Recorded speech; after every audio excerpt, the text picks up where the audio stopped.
Hello, everybody. Welcome back to another Game Vault podcast stream. I'm your host, Mark, and we're here with the News Hour, end of the year edition.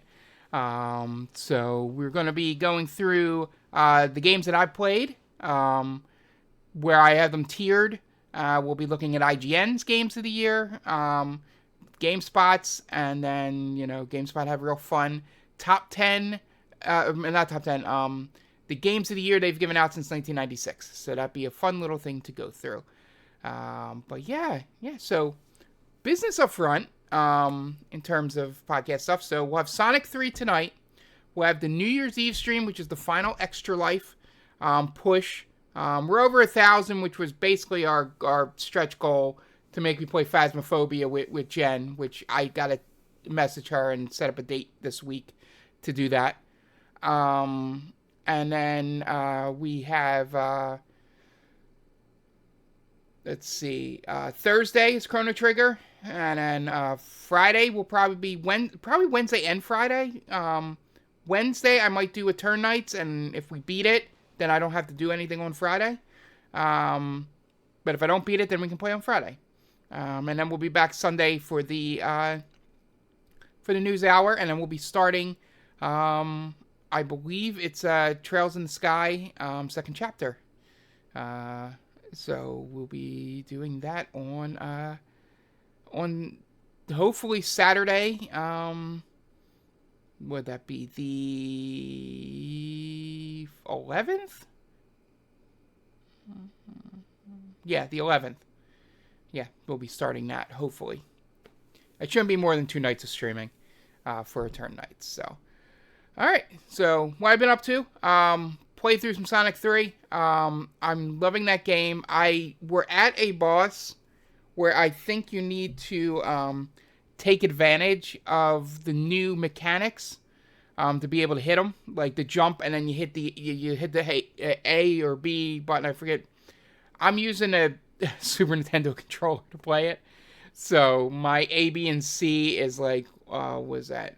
YBA on that controller. So I don't know which one I'm hitting at times. But yeah, so yeah, the level was fine, but that boss, I just got to figure out how to time that. I can get through mainly his first phase, which is pretty easy. And then he gets to a second phase, which made me ask Metal Militia. I was like, hey, is this the final boss? Because multiple... types of bosses in one fight usually deems end of the game. And he's like, nope, this isn't the last level. So I'm like, okay. So we are working through that. I'm having a lot of fun with it. It has become my second favorite Sonic. I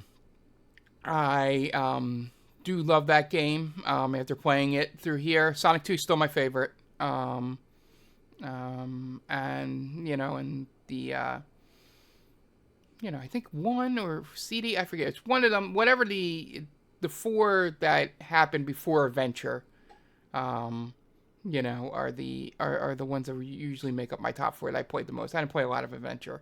But yeah, so Sonic 3, I guess possibly if I played Sonic 3 and Knuckles, maybe they'll jump to number 1, but just plain old Sonic 3 is pretty good game. It still has its frustrations. I will say, I'll get deeper into this, but just surface level. The one thing I've always disliked about 2D Sonic games, is that the whole concept is Sonic going fast. And then there's so many things in the level that stop you from going fast.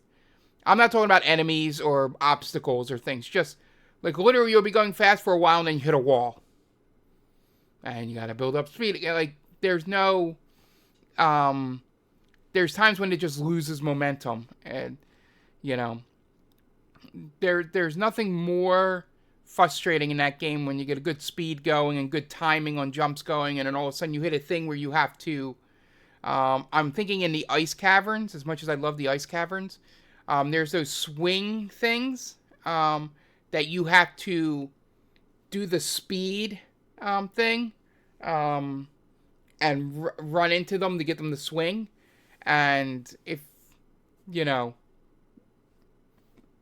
if you lose all momentum at that, at that point, and they try to get you back, but I just wished it kept it going. Mario's got a good sense of letting you know in the level that, hey, this is a quick one, or hey, this is one you have to concentrate and make tough jumps. Sonic tends to jump all that all into levels, and it gets frustrating at times, but I am enjoying my time. And then Eternights, really enjoying where we're at. We got a waifu. Really, I was torn between Yuna and Sia, and we just got to Sia's first, in terms of asking to be my girlfriend, or waifu, or whatever in those type of games. And so we did that. So I'm going to have to give the friends line to Yuna next time we sort of spend time with her. I'm going to try and max out as many as I can. I think I can only max out those two and maybe Johan. Johan's got some killer skills that I may want to prioritize him over Yuna. But I think, no spoilers, Jonathan. I'm assuming that you take multiple people into the final battle to where I think when we go into the main dungeons, I've done so many solo things with Sia that I'm not used to having multiple people, but I think I bring all three of them with me. So maybe I should upgrade Yuna so that she heals better. In there, I'll have to check, but yeah, I can work through that. But yeah, I think I've gotten the combat down. I've started to use my other special skills, and yeah, I can't wait. We're probably going to try and beat it Wednesday, New Year's Day. If not, we'll do it on Friday. Yeah. Yeah, the shields are the worst part. So, but I've learned to, I got to just figure out how to not just spam my big attacks when they're still shielded. But I still get through the fights. That's all that matters. Yeah, so played those two on stream. Out of stream, I've been playing a lot of Infinite Wealth and Indiana Jones. I'm going to try and finish Indiana Jones by the end of the year. It's really, really good. It definitely jumped ahead of Infinite Wealth during my side-to-side playthroughs with them. Infinite Wealth is good, but I don't know. Something's lost. Like, some of the new characters, I haven't vibed with yet, and their stories. I mean, maybe when I get to the end of the one story, I've grinded so much that one of the stories expects me to fight level 35 guys when I'm level 21 to finish off the bond. So I can't do that anytime soon. But maybe I just haven't been progressing the main story. Maybe it'll jump up after that. But Indy, I'll continue with Indy. Indiana Jones is really good. If you like those type of games, I enjoy the themes of those movies in terms of like movies that I rewatch. I've rewatched Raiders a bunch. I actually started a new rewatch when I was going to sleep last night. I've seen 4 of the 5. I haven't seen a new one yet. I love the National Treasure movies, and just that kind of like adventure, history-driven things. As much as they sucked, the Dan Brown, Da Vinci Code and all that, I did enjoy aspects of those. So this game was right up my alley with finding artifacts and history and just stuff like that. And Troy Baker does such a good job of Indy that at times you think it's Harrison Ford. You see some of the Troy Baker bleed through with like facial animations and stuff like that sometimes. but in terms of voice, you can't tell. And the voice actress, I don't know if she's just a voice actress, that plays Gina is like really, really gets the vibe down of being, I guess, an indie girl, kind of like Heather is a Bond girl, because she's supposed to be, just as capable as Indy, and even more so in some cases. I did enjoy a lot of the tie-ins to Raiders. Obvious, probably all since the opening thing in the game, so no spoilers here. I didn't realize how good. I knew the opening to the game was and it's free on Game Pass if you have Game Pass, so seeing this part is not that difficult. And a bunch of streamers play through the beginning parts. I didn't realize how good of a 1-to-1 they did of the opening of Raiders in the beginning of this game. Like, there are parts they gamified, obviously. You can run around the lake area and find treasure, or the swamp area and find treasure, when Indy just goes straight to the thing. They have. I gotta rewatch it again because I was dozing a little bit. I was tired when I was watching it. But there's this one thing where you pull back vines to walk through, and I think that's just there in the game to teach you how to find things to pull back to enter through. So they did a really good job.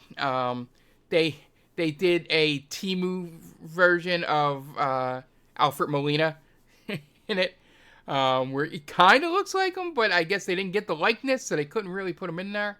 Or maybe they did get the likeness and they just didn't do a great job with it. But yeah, that 1-to-1 is so good. I didn't realize how much it was until I started watching Raiders again. Like, I knew they had basically opened the game with that, one of the most famous things in the game, in the history of Indiana Jones. But yeah, fun opening. I just got to a part where you go through 2 open world areas, and then they have action scene, back to back. Like, no side quests, no mysteries, no things to find. Like, everything's basically on your route. You gotta look around. You could miss the stuff, but like, I tried to sneak in all the places, and there were no extra treasures, and it was just action, and as we're pushing through the end here and about to get to the third open world, and I'm excited to go back and play it, which is less so for Infinite Wealth, which is kind of what I'm playing on the vibe right now with that. So we're playing through on that. Jumping to Infinite Wealth. Combat is great. I'm starting to get new things, which is making the combat better. I was getting a little frustrated with the combat as I was going around grinding, doing all the side quests first before the main story. I might just push main story for the most part here on out with that. But got a lot of team up combo attacks, lining up guys and stuff like that. I've started to figure out the combat, and it's getting a lot better for me. Side quests are still ridiculous. I love side quests in Like a Dragon, Yakuza games. They're amazing and well done. You don't know where they're going. They have a little bit of I think you should leave-ness to them, where the way it starts and the way it ends, you would have never guessed that they got from A to B there. I'll just give an example of one, just to give you an idea. There's one about a ukulele musician who is very popular on the island, whose whole story is that he used to be a rock and roll, like heavy metal guitarist by the name of Gollum Gunwolf. And he used to play what he called wild rock, where he was like rock with nature, and he wore potatoes around his neck, and you're like, oh, okay, this was a ukulele man that we were now he's this guy, and then you find out he gave that all up, and then you find out at the end of the story is basically he comes back out as Gollum Gunwolf because a kid with cancer is his biggest fan. So he plays a show as Gollum Gunwolf for the kid to go have cancer surgery. And that is a Yakuza side quest in a nutshell. There are some better ones with better twist to it there. But they are all like that, where you may see where they're going, but most of the time you will not. But they've been just as good. The English voice acting is great. I had to switch to the English as much as I love the Japanese in these games. Just because we were in Hawaii, and even the obviously American characters were all speaking Japanese. And it was like, oh, I thought if I put the Japanese audio, it would, play the mixture. And it made no sense that, Ichiban, who can barely speak English, is communicating well, and it just felt more immersive to just have everybody speak English than to have everybody speak Japanese, because it just didn't fit. Like when they're in Yokohama and Kamurocho, I will switch back the audio to Japanese for sure, but it just didn't fit here, because he would be trying to speak English to the Americans. He wouldn't be speaking and receiving perfect Japanese back and forth. So that's the only weird thing with that switch. But the voice acting is tremendous. It was the first time I ever heard Kiryu's English voice actor. Spoiler, he's in the game. He's on the cover. So, not really a spoiler, but yeah. It's going to end up on my list, but a little bit lower than I thought going in. Yeah, and a game that will end up higher than you probably thought. Or no, you probably think a game like this would end up on a top 10 list. Played through some more NCAA 25. As last you heard, I left my job at North Carolina after winning 6 national championships in 7 years. And took a job at the alma mater, Penn State University, for at least a year or two. And I'm going to try to go to a small school and just have fun trying to build up a program and not have national championship expectations. And maybe build one to be a national championship team in like the MAC or some small conference like that. But yeah, I played the alma mater, realized how much of a juggernaut I built, got destroyed. And that's been my only loss so far, so I probably have a good chance, unless I run into North Carolina again, which they've already lost 2 games without me, so maybe it was the coach and not the players. So yeah, that game is still quite amazing. I haven't had any bad bugs yet. I've only had that one where the ball hit the guy on the shoulder, went 20 feet in the air, and then he caught it before any of my defenders reacted.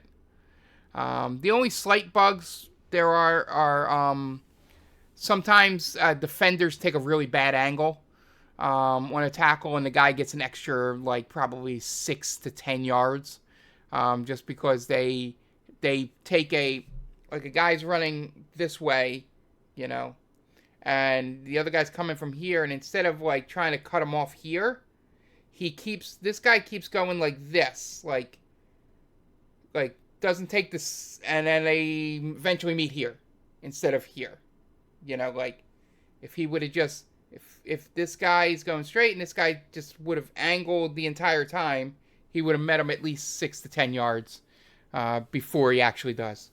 And it frustrates the hell out of me. You have to hit a certain button to control the closest guy to the ball for some reason. I hit the B button to change, and normally that gives you the closest guy to the ball. But every time I do that when somebody's chasing a quarterback, it gives me the guy 25 yards down the field who's covering the receiver that the quarterback's looking at. I don't know if that's a thing in the game. I got to read. Maybe I'm just assuming buttons and I should go check the controller map.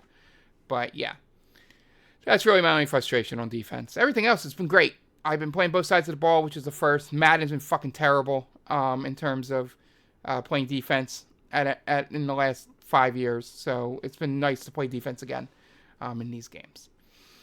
All right, trying to think what else. Balatro, I have that on my phone now as well as the computer. Hoping for cross save soon. or cross progression soon. I beat the same amount of decks on that. I beat what is probably the hardest deck I've gotten so far, but then again, they're going to get harder as I go. Where I had one less hand per blind, and what was the other penalty? Oh, I had one more Joker, which you would think would even out, but you need to get lucky with hands. And I had a great setup where I just basically abused pairs and just won the ante by having everything match up to do pairs. And then I got the hammer on top in the 7th ante, which was this one card where if you have 16 or more of your cards enchanted, you get ×3 to your multiplier. So I got that around the 7th ante, and that was just the hammer. I just ran through. I just started skipping and just went right to the boss blinds. After that. Yeah, so. Yeah, still loving that game. You'll see that game on my list. Yeah, I think that's all I've been playing. Hopefully you guys have been playing some stuff over the holidays here. Yeah, just I mentioned to Jonathan I've been playing the Mister. I've been playing 2 games on the Mister. One I will keep a secret because it's the game I decided to put on the Shuffler. That want to be a surprise for you guys. And the other game, it's not going to be that big of a surprise. I just want to have something, and I don't want to mention that I've been playing it, and that's why I decided to choose it. But the other game, oddly enough, is I've been playing a lot of Road Rash 2 for the Sega Genesis. Now that I understand how to play video games than I did when I was playing that at 93. I was going to say when I was 3. Was in 93? I was like 8 or 9. I get a lot further than I used to. Like I can figure out which bikes to buy and which bikes not to buy and all that stuff. So, Road Rash 2.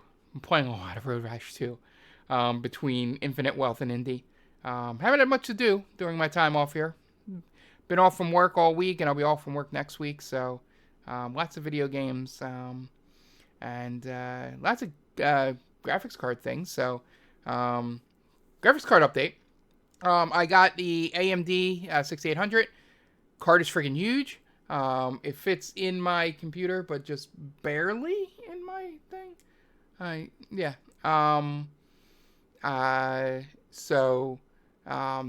It's been great. I haven't been able to test anything because of the internet problems that I've been having. I've been trying to download games that I know are stressful to it. I did the 3D mark check and got thumbs up when I'm not using ray tracing, which is fine with me. When I'm using ray tracing, it's about average to okay. I probably need to overclock or do something if I absolutely need to have ray tracing and everything, which I don't.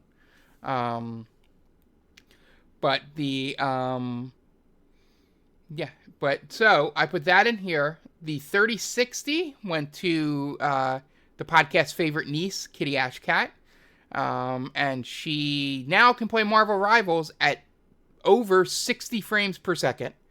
She was previously playing that game at 15 frames per second. And getting kind of frustrated, 15 to 20 frames per second. So that's why my expediency of trying to get her my 3060 in there, and she's now kicking ass at Rivals. She was doing well at 15 to 20 frames per second, but now she's kicking ass in it.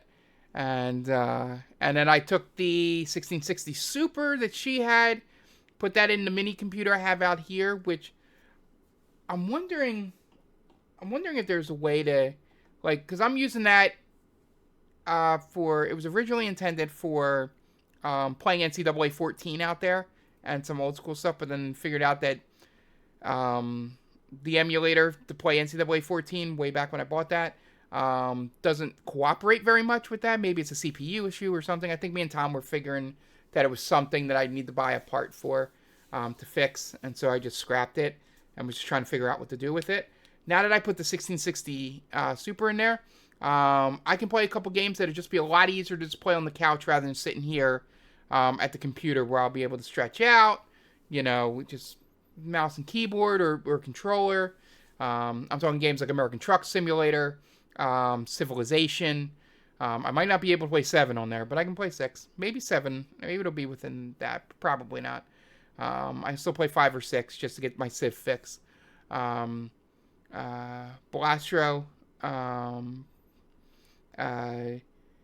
What's the other one? Vampire Survivors.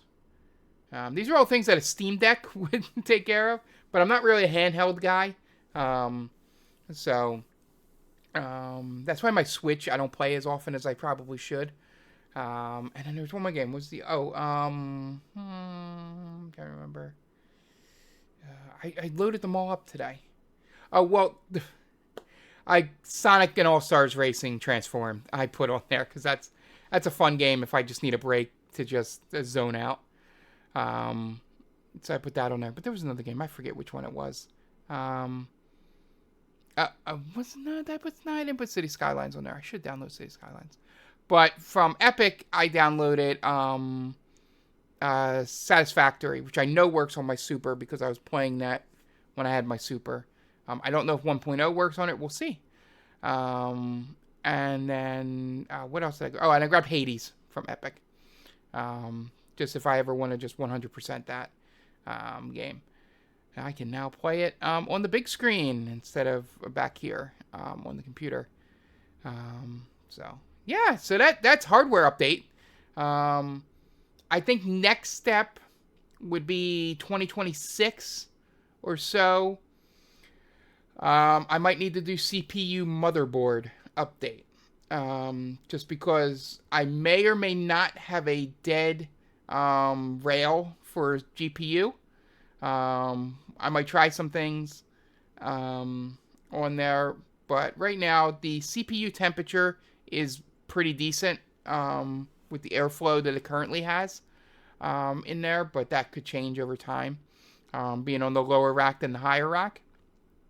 But my higher rack seems to be broken. I don't know if I did something when I installed the SSD above it. I have the NMSE or whatever that's called, the slide-in one, the one that's like that big, in there, and I don't know if I did something while installing that and damaged it or whatever, while taking out the 36, whatever, but might go NVMe. That's it. So motherboard, CPU. Upgrade, and then I'll probably have to up because I want to give the Ryzen 7 I have to Ash. So I might need to give her this motherboard because it'd be a lot cheap. We'll get to that. Anyway, this is Mark talking about hardware stuff. This is what you get from the News Hour. Mark's all alone, looking at this computer, deciding things. But anyway, that's what this show is going to be. There's not much going on news-wise. So, without further ado, let's switch over to. Did I had this set up correctly? Oh, where'd my mouse go?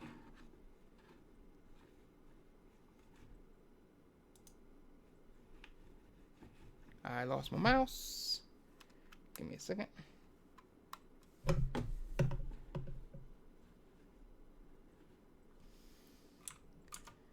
And we're back. There we go. Okay. Whew, I don't know what happened. My mouse has just disappeared. Alright, might have to Alt-Tab back and forth from here on out for a little bit. But, as you can see here, these are the games that I have played in 2024. I tier listed them. As you can see, we'll start off with the obvious ones on top. This is really weird. The mouse is just missing. I can see where it's clicking. It's supposed to be clicking, but let's just go through this list. We'll be here a while. I'm going to turn off my mouse because it is a wireless mouse for now. As we go through this. So, games I played. As you can see, I put them into tier order here. So my top 6 are pretty much locked in at this point. Infinite Wealth is the only one that has a chance to jump up. But for those of you audio listeners, so my top 6, which is my tier 1, these are the games I think are the best games that I played this year and my favorite games. These are in no particular order. So, don't read anything into these. But it's Final Fantasy VII Rebirth, Persona 3 Reload, Balatro, Metaphor Refantasio, NCAA Football 25, and Indiana Jones and the Great Circle. Now, we've talked a lot about these games in over the year. There's 300-hour almost RPGs on here. There's a game I've played over almost 200 hours of in NCAA. There's a game, Balatro, which I could easily play 200 hours in. And the only one on this list that is probably going to be the right amount of hours is Indiana Jones. That'll probably clock in at like 20 to 30 hours, maybe, if that. So yeah, essentially, just real quick, because I'm going to get deep dive into these when I actually have our Game of the Year discussion and my top 10 video, which I got to start working on. Rebirth, it did such a wonderful job with the material it had to work with. Taking what was the rest of Disc 1, essentially, from the original, and doing it better than I could have imagined doing it. When you upscale it to a open world in quotes,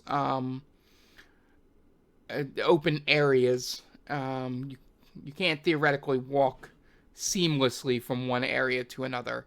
I think you could, but maybe I think only like a couple of them you could. You could possibly have done it too, but I'm not entirely sure. But yeah, so the story, the changes in it, were pretty good. I'd like not even so much the changes from the main game, which you can have a whole argument, and we might have it on the podcast with me and Tom. With the dying stuff, we might have had it on the spoiler cast. I forget. Now I'm not talking about stuff like that. I think one of the things, and I think I mentioned this in the spoiler cast on it, is that I really like the idea that they expanded more or made the world look like there was a war, between Junon and Shinra. I don't know how much, I forget how much that is touched on in the original game. It might be just a little bit. And you don't see much of Junon when you're there in the original, or as much as you see here. So, seeing all the craters and stuff, which were from bombings and things. But yeah, so that was a great addition to the game. Also, I thought all the voice acting was tremendous in that game. They really brought those characters to life that I don't even know if I would recognize the people from like the Dirge of Cerberus and Advent Children voice acting stuff. I think these are these characters now, at least Britt Baron and what's her name? Brianna White as Aerith. And those are who I now hear when I look at those when I'm playing Final Fantasy VII Original. So great job from them. Persona 3 Reload, it is a remake, just like the Rebirth was. Persona 3 was one that I had not played fully, the original through. I had started FES on my PSP, I believe it was PSP? I think it was PSP that I had it for.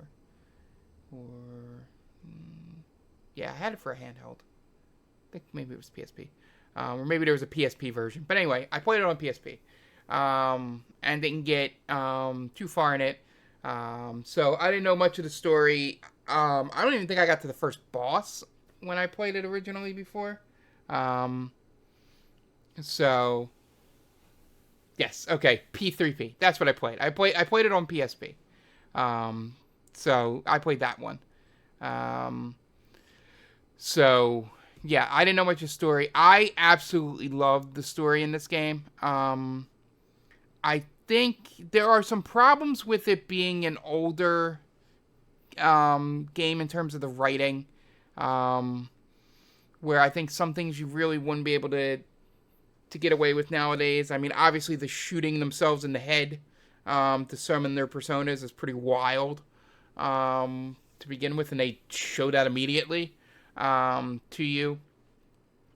But most of the characters were great. I didn't end up with somebody that I absolutely like, that I would like buy a drawing of, like I did with Persona 5. And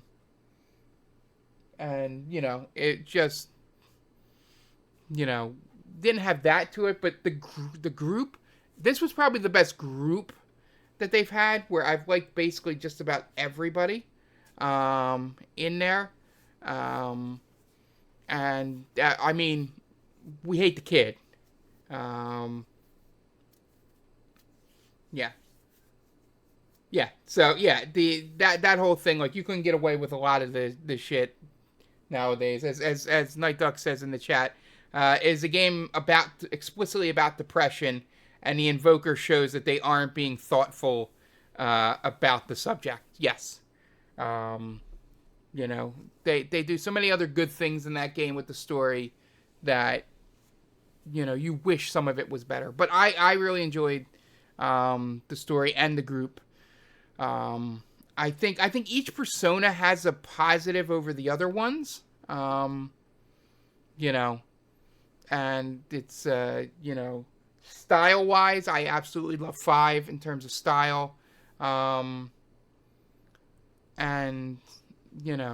4 I haven't played in a while to know. I think the combat's basically the same, but I think the idea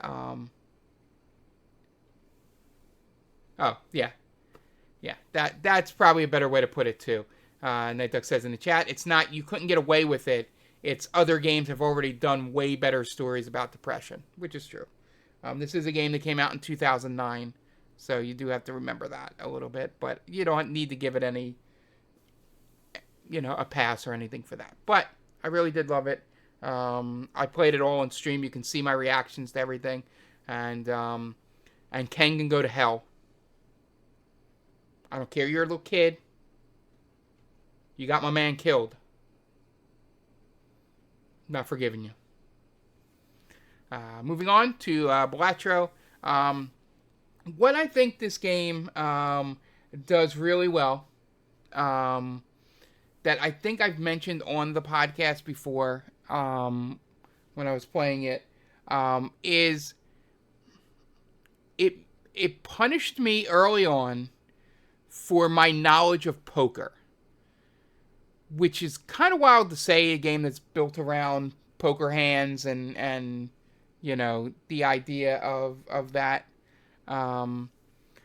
But the way to beat the game is not so much is to use the jokers in combination with your knowledge of poker, not just, hey, straights and straight flushes are so much better than pairs. I just mentioned that earlier, that I beat an entire 9 antes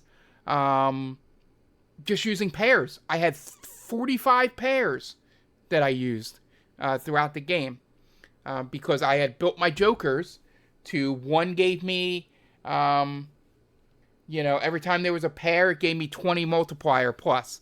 And another one was a special card that gave me 1.5 multiplier, like, times, and gave me 8 multiplier for a pair. No, it gave me 8 for every pair. The 20 was if I used 3 or less cards. And then I had that 3 times multiplier. And you just got to use everything in combination. And then just ride with 1 or 2 types of things. And not always try to get the best hands that you remember from winning in poker. Once you get that out of your mind, the game just clicks immediately. You start to have favorite jokers and start getting excited when they come up. So it's an addiction. I saw a lot of fun jokes, which addiction is not funny, but a lot of fun jokes that that they gave their significant other addiction for Christmas when they bought the Balatro. So moving on. I want to get through these quickly. We're going to run through the bottom real fast, but Metaphor, I've talked a lot about it. It is definitely top 3 contender. I've said that multiple times. It's no spoilers by saying that to you right now. I love the themes in the game. I love the characters. The combat system is great once you figure it out. I think the world is very well realized. The end is the only thing keeping it from an absolute number one thing. I think the end is a little convoluted and confusing, but kind of gets there in the end. The epilogue saves it a little bit. So, yeah, we'll talk a whole lot about Metaphor later. NCAA 25, I talked a lot about. It is the best football game that's been out since probably one of the early PS4 Maddens. I have 2 complaints about it, and I'll go in deeper when I do my list with deeper complaints. But my 2 main complaints, surface level complaints, is they were only able to license the songs to be played in the game. So when you're in the menu, it's just a constant drum line, which is awesome. Drum lines are great. But it's the same drum line over and over. And after 195 hours that I played in the game, that drum line is just infuriating that I've muted it.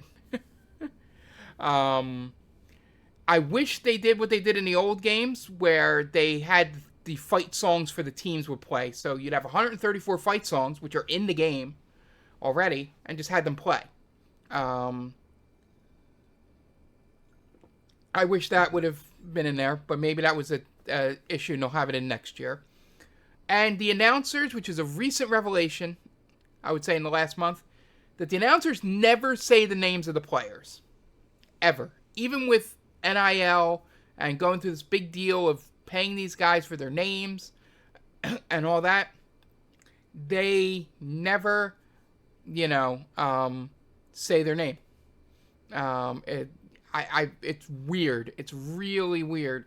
I'm going to have to go back and play an exhibition game with just the NIL guys and see if they say their names. But they use their names, like their last names, throughout. Like any recruit you get some, you get some Mannings and you get some, a whole bunch of people pop up again. I don't know why they don't say their names. And it's made me turn off the commentary once I heard that. It was like, oh, what a great reception by that receiver. And that's it. And it's just weird. Indy, just talked a whole lot about it. Haven't finished it yet. Definitely going to be in my top 6, maybe top 5. It is very, very well done. If you have Game Pass, you absolutely need to play Indy. Unless you hate Indiana Jones. Then maybe not. Alright, real quick. Hades 2. Forgot that this, I believe this came out this year. I'm not sure. I just had it in my games that I played in 2024. I believe it came out earlier this year. But anyway. The what is it? The whatever game preview or whatever it's called. I really enjoyed all the new stuff. I didn't go all the way through it yet. Probably just wait for 1.0 for that. But Hades 2, thumbs up. Call of Duty is the best Call of Duty in years, probably since the Modern Warfare remake or whatever, the newest Modern Warfare. That game kicked ass. This game kicks ass. And it's been nice to play. I've done more. I haven't done any multiplayer. I haven't really had time, to jump in there. But I played more of the campaign, and it's just wild. I just love it. Life is Strange, I was expecting this to be in the top tier. The first episode's really good. The little bit I played of the second episode, I just don't know. Rewind powers were so interesting. This, maybe it'll step up and be better as I play through it a little bit more. But I think it's going to end up in the second tier at the top 10 there. And Infinite Wealth, again, unless if it starts picking up, will definitely be in the bottom tier. ZZZ is honorable mention. I loved my time with that game. And it absolutely kicks ass. But I didn't play enough of it. It didn't hook me completely to where it would pop up there. So it's honorable mention on here. Age of Mythologies. I like the concept, but there wasn't much new to it. And I wasn't a huge fan of the game originally. I liked it enough, but I wasn't one of those that absolutely was looking forward to this a remaster, or remake, or whatever it was. And then the other three sports games that I played. This is no hit on their quality. It's just they're sports games I play every year, so it had to be like NCAA 25 to make it into the top 10. FC 25 is really well done in terms of the momentum system and the physics with the ball and stuff like that. I personally haven't had many really insane goals go in. You see them all over the internet. I'm thinking those are online games, but offline I've never had any. I haven't had any wild goals with FC 25. NHL 25 is a step in the right direction for NHL in terms of the momentum system, and it makes you actually feel like you're playing hockey and not just figuring out the best 3 ways to score goals. Once you start doing something a lot, the defense clamps down on you. Got to figure something else out, which I love a lot. At MLB The Show, the show was just a show, as it usually is. Not much to be added to it. I did my stupid playthrough of Seasons where I just amassed the greatest team of all time. And then just sometimes I'll put them into Forbes Field, I believe it is, with the 250-foot left and right field foul poles. And then the 512 or something like that center field wall. And just have fun with home runs in the park with fast guys. But yeah, that's all the games I played. I'm real quickly going to scan down to a list and just go through and read what I had here of games that I want to play. And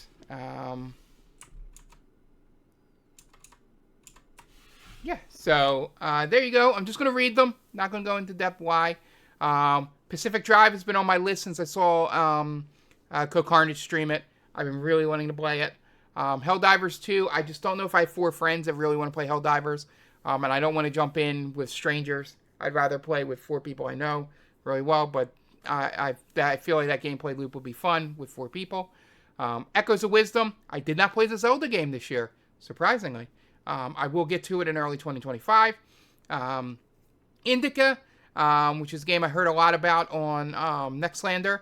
I do want to pick it up. The story seems to be entirely my shit. 1,000 Times Resist. I may pick this up before the game of the year, so it may end up bumping something like COD off the top 10 list. It all depends on how my next couple weeks go. Same with Astrobot that you see on there, same thing. And then Shadows of the Erdtree. I didn't finish Elden Ring, but you know, I always love to jump into a Souls game and go as far as my skill level allows me. Star Wars Outlaws, I love everything I've seen with it, and I've heard all the new stuff they've done with the updates. I'd make it much, much better. Black Myth, I've heard great things about the game. Heard some not so great things also. But everything I've seen and the Game of the Year stuff makes me really, really, really want to do that. Play it at some point. Tactical Breach Wizards, which is another Nextlander thing. It's a game Vinny really likes. I really like tactical games in terms of like XCOM-y type games like that. And it seems like to be one of those. I really liked XCOM. I forget what it was called. The game that sort of sounds like what this is, where you are like breaching buildings and got to figure out the best way to get in there to, take down the enemies quickly. Astrobot mentioned, I might try and play it at some point. UFO 50,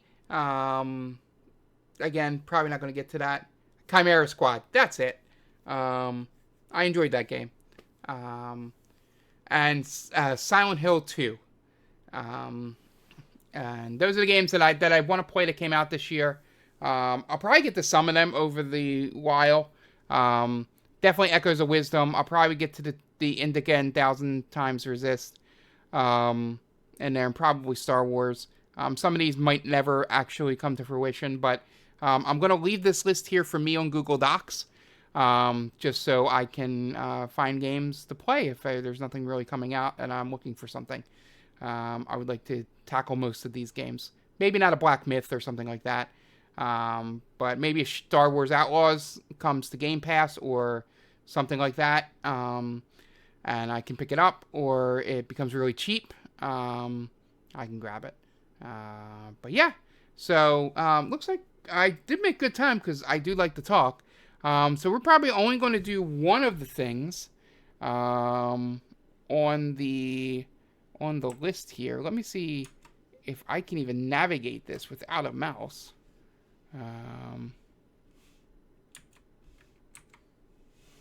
Yeah, I am going to. Let's see here. Might need to change this battery. I'm trying to get at least one more thing out of it. Like, this is like really odd that it's just not. It's not like showing up at all.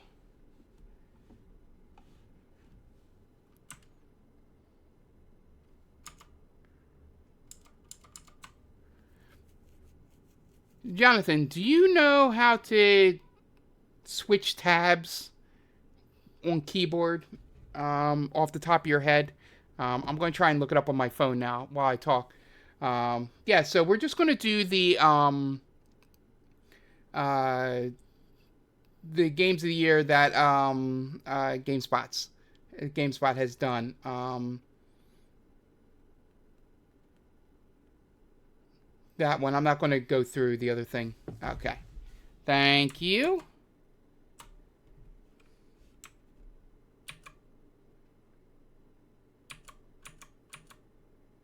There we go. All right. And all right. All right. Thank you. Yeah, I just hope my mouse didn't break. That would be insane. All right. So this is what we're going to do. I'm going to be on this screen, so I'll come back and check chat after. But we're just going to run through this. I'm just have a quick comment about each of them for you here. So we're starting out 1996, Diablo. GameSpot was mostly a PC mag at that point, I believe. So that's why, even though Diablo probably did very well deserve it in 1996, if you're thinking of a console game that came out at this time, I believe that is why Diablo won in 1996. 97 is Total Annihilation. Again, I believe PC focused here. And as you can see, they got the scores here, 9-6, 9-3. And then from 1998 on, from 98 to 2001, they had a split game of the year before going back to just one. In 1998, The Legend of Zelda, Ocarina of Time, which is one of my top 5 favorite Zeldas, obviously. Probably top 3. But definitely top 5. And my top 5 juggles a lot. A Link to the Past and Wind Waker stay 1-2, no matter what. But the 3 through 5 sort of jumble around.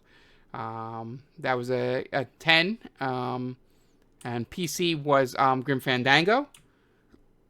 1999, Soul Calibur got a 10. Not really a huge fighting game guy, but I'm going to trust their opinion on this. And EverQuest won the PC side. 2000, Chrono Cross won for console, got a 10. And The Sims won for PC. The funny thing, this Chrono Cross one is a fun story from Jeff Gerstmann, is that Andrew Vestal gave it the 10, and him and Greg Gerstmann and Greg Kasavin sat him down and was like, "Are you sure?" Okay, and then he, drilled him and asked him about, and finally decided that yes, it was a 10. It was one of those. They did that for every 10, but he tells the story that, they really wanted to, make sure this wasn't just a nostalgia play because of Chrono Trigger, which you can check out on our YouTube. Tom's playing through it. 2001, it's Grand Theft Auto 3 and Serious Sam First Encounter. You can tell the difference in the score, too. 9.6, 8.9. That there wasn't much for PC in 2001, apparently. And then back to just one game of the year. 2002, Metroid Prime. Played a little bit of this for the podcast. Wasn't really a Prime person at the time. So I've never really played through these games. Despite loving Super Metroid, I did not play much of Prime. Then Wind Waker in 2003, which is a surprise for people that were upset about the way it looked, which was one of my favorite parts of the game, and one of, apparently, Jeff Gerstmann's favorite parts as well. 2004 is World of Warcraft, a game that defined the genre and, just still going today, and kind of became its own thing. 2005, Resident Evil 4. Probably, I have a soft spot for 2, but 4 is probably one of my favorite of the Resident Evil games. Gears of War, 100%. That was a great game. I kind of got that on a whim. There's been 3 really good games, and another one shows up on this list, that I just bought without knowing anything about them. Just literally did the box art, front of the box thing. Gears of War was one. Dark Souls was the other. And future Game of the Year winner, which I will let you know which one it is when we get to it. Super Mario Galaxy, hell yeah. Great game. Literally bought a Wii when it was $50 just so I could finally play Galaxy and Galaxy 2. Metal Gear Solid 4, game's ridiculous. In all, it's Kojima at his absolute ridiculousness. Definitely deserves a 10. 2009 Demon Souls. Like I said, I didn't even know about Demon Souls when I bought Dark Souls. So complete out of nowhere, and I become a Soulsborne fan, as they call it, since. Red Dead Redemption. Love that game. Wasn't as penalizing as 2 was. And then the third game on that list that I bought on a whim, Skyrim. This is when I wasn't reading magazines or listening to websites or podcasts at the time. And I just saw, Skyrim, and I bought it. And just weird. Journey, which is a game that I have not played through, but I've watched other people play through. So maybe the whole thing will probably be lost on me at this point, but great things about this. And this is the other game in my top 5 Zeldas. A Link Between Worlds might be my favorite 3DS game ever. Really, really well done. Middle-earth: Shadow of Mordor. No idea why the Nemesis system has not shown up in other games besides the 2 Middle-earth, Shadow of Mordor games. I think it's a great system to have, if enemies respawn, it'd be funny to have a Nemesis.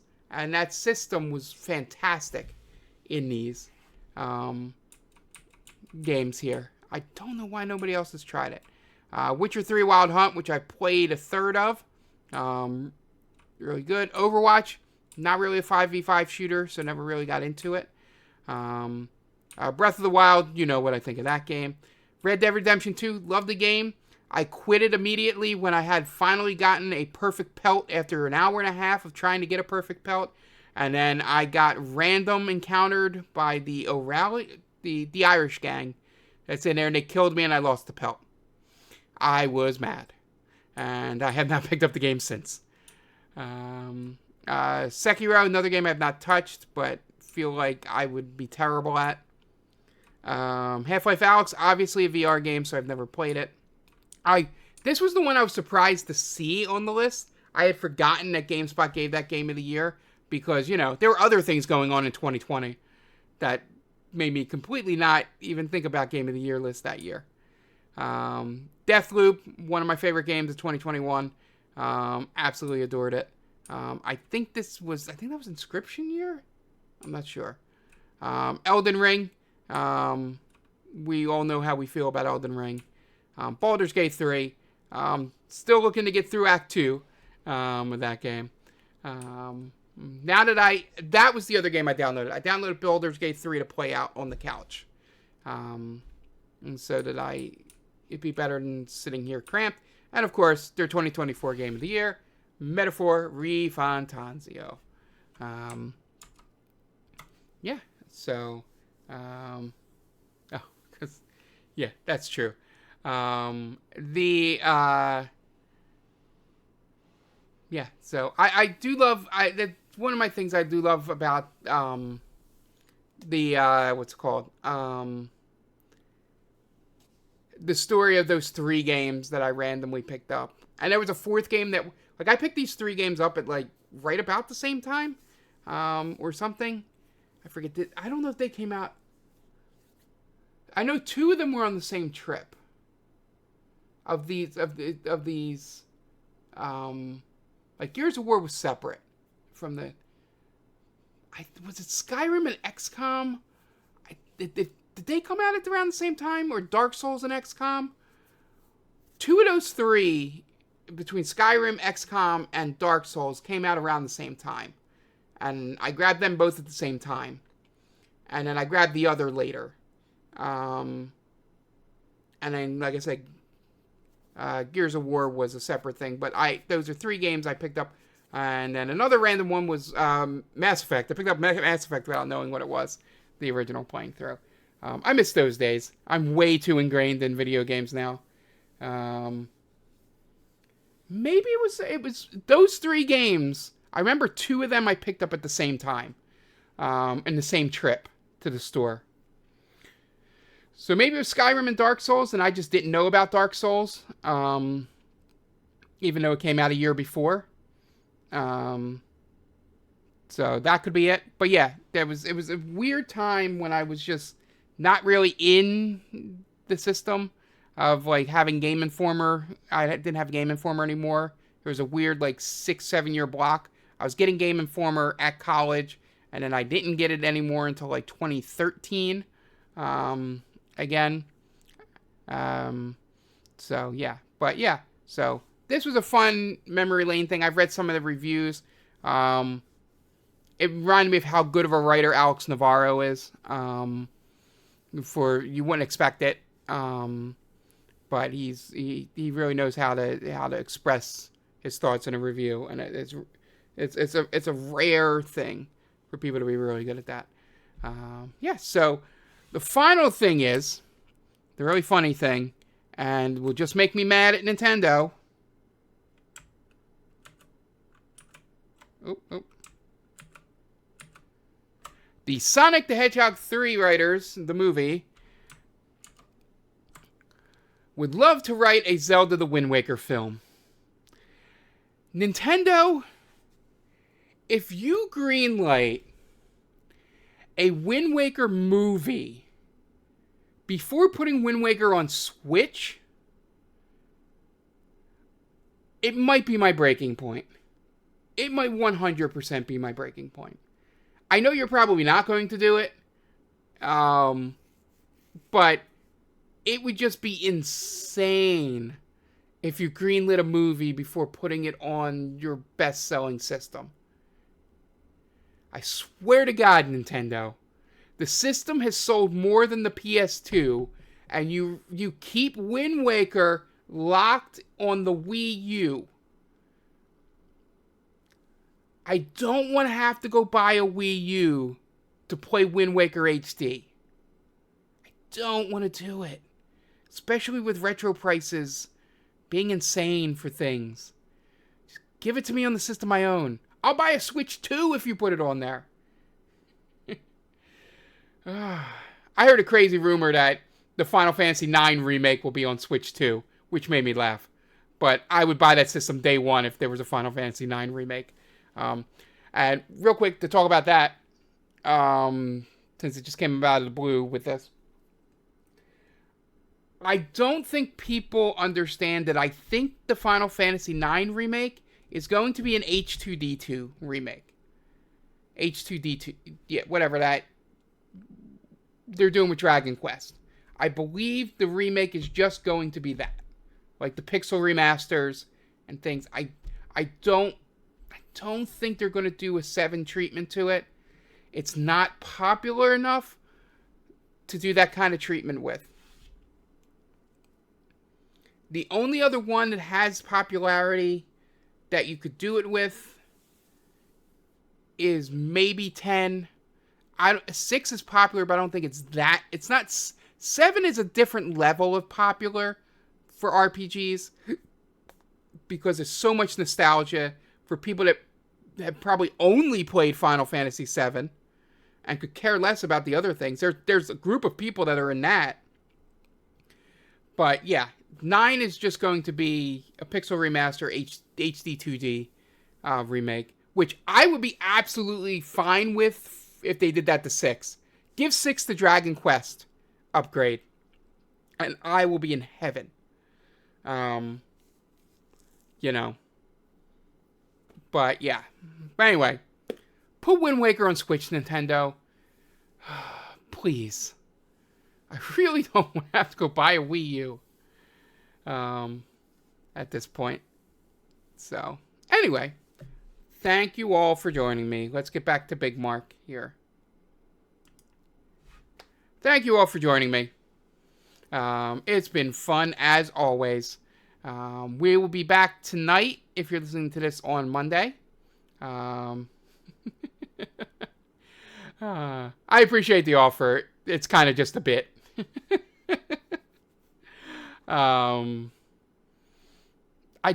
still don't know why it's not on the Switch. That's honesty. The rest of the begging is kind of a bit, and if you know me, you know it's a bit.